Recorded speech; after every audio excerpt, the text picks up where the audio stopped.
So I'm a big fan of Slip Out the Back. I think it's going to be a great card for Commander. Here's why. Malakir Rebirth sees a decent amount of play. It's a land on one side and a spell on the other, and that spell can protect your commander.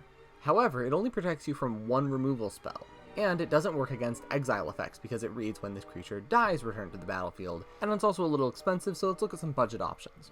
Feign Death and Undying Malice are basically the same card. They make it so the creature re-enters with a +1/+1 counter, and Supernatural Stamina gives an extra bonus to attack, which can often be better because it can push through a little more damage. I really like the effect with Nested Shambler because it gives you 3/1/1 tokens, but 3/1/1 tokens isn't going to be particularly relevant in Commander.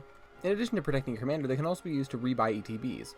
Kind of like a bad Ephemerate, because if an opponent tries to kill your creature, you can Ephemerate it, and the removal spell will fizzle. However, this doesn't help against board wipes, and it doesn't really allow you to sacrifice your creature. In fact, one of the best versions of this effect we've had is Kai's Ghost Form, which can go on either creatures or planeswalkers, and when it dies or is put into exile, you return it to the battlefield under your control. This is protection against basically anything, and you don't have to worry about holding up the mana. And lastly, this brings us to Slip Out the Back, which I think is better than all of these for many reasons. For one thing, it can protect against targeted removal and board wipes, because when a creature's phased out, it doesn't get destroyed when all creatures are destroyed because it's not counted as being in play. Secondly, if you're playing a deck that puts auras or equipment on your creature, and you want to keep them attached to the creature, flickering your creature to protect it isn't going to help. Neither is returning it when it dies. But phasing it out will allow you to keep equipment and auras attached. What deck does this go in? I have no idea. I don't think it really does go in anything. This is just a thought experiment. I really like this card. I can think of a lot of game states where I would enjoy having this in my hand. I don't really know what deck I'd put it in, though.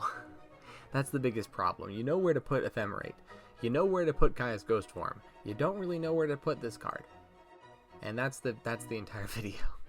Sorry if the conclusion was kind of bland. Yeah.